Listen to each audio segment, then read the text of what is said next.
And joining us this morning exclusively from Raleigh, North Carolina is John Moylan, who's a longtime family friend and a former campaign advisor to John Edwards.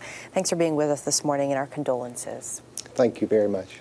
John, you were invited to come to the home. You arrived after Elizabeth Edwards had passed. Tell us, what was the mood like at that point, and how was everyone doing and coping? You know, it's a hard time, as you know, but I will tell you the home right now, I think, is exactly the way that Elizabeth would want it. There is more laughter than there are tears. There's amazing strength there in that home for the children. Their sister is with them, their aunt, their uncle, their father, and their friends. There's a lot of love in that family and in that house. Exactly as she would have wanted it. Yes, absolutely.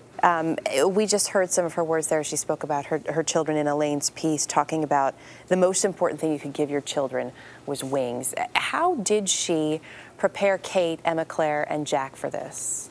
You know, Elizabeth always believed that you lead by example, and I think that's what she did with her children. She led a life of dignity. She led a life that made a real difference. Her children saw that. They saw the strength in their mother. They saw the love of their mother. And I think that they will be very, very strong people going forward.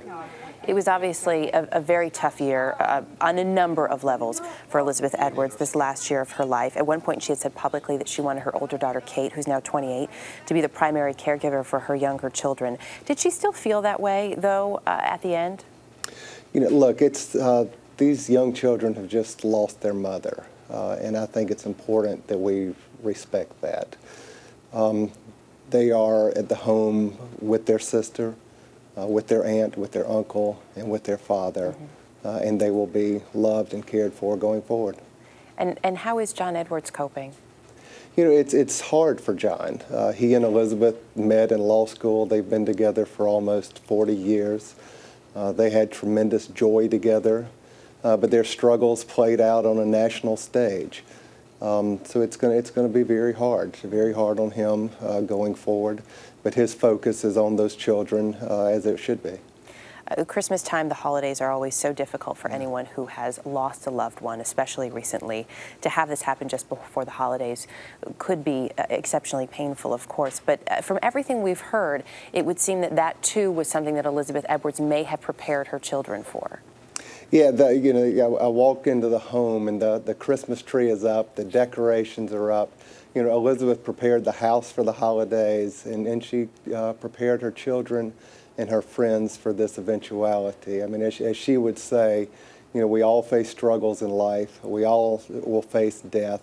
And what's important is to live a life of dignity and to live a life that makes a difference. And I think that's the aspiration that she leaves all of us with.